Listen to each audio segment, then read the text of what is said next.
नमस्कार, विंध्या टाइम्स में आपका स्वागत है और आपके साथ मैं श्रेया। दोपहर तक की दो बड़ी खबरों के साथ हाजिर हुए हैं। पहली खबर की बात करते हैं।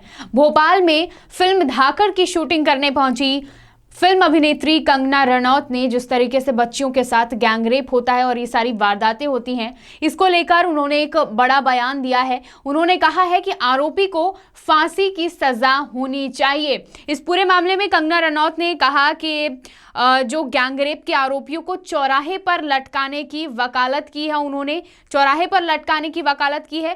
कंगना ने बच्चियों के साथ होने वाली रेप की वारदात को लेकर पूछे गए सवाल में कहा कि सऊदी अरब जैसे कई देशों में गैंगरेप के आरोपियों को चौराहे पर लटका दिया जाता है।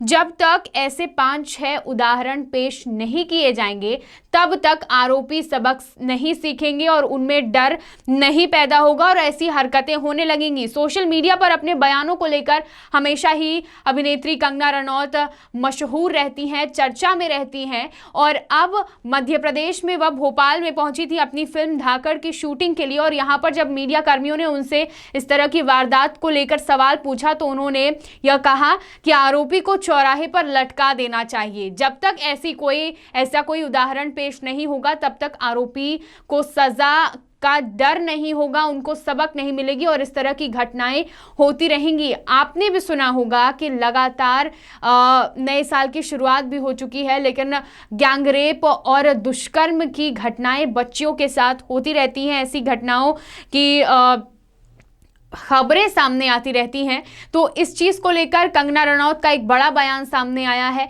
इसके अलावा उन्होंने लव जिहाद का जो कानून है मध्य प्रदेश में, उसकी तारीफ की है। उन्होंने इसको लेकर कहा है कि वह एक अच्छा कानून है और लॉ केवल उनके लिए ही है जो लव जिहाद करते हैं।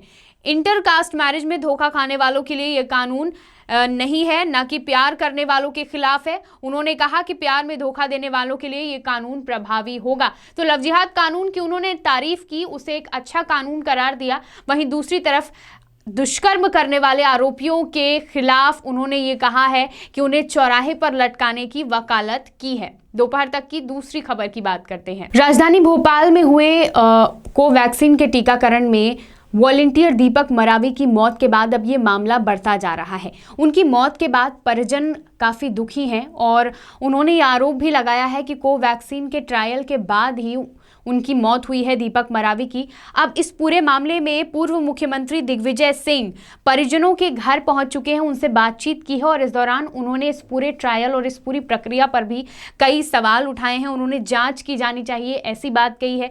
कोरोना वॉलंटियर गरीब बस्तियों से ही क्यों है, ऐसे सवाल दिग्विजय सिंह ने उठाए हैं। तो इन तमाम सवालों के जवाब वह सरकार से मांग रही है। मौत के मामले में स्वास्थ्य मंत्री प्रभुराम चौधरी ने कहा है कि कोवैक्सीन से किसी की मौत नहीं हो सकती है।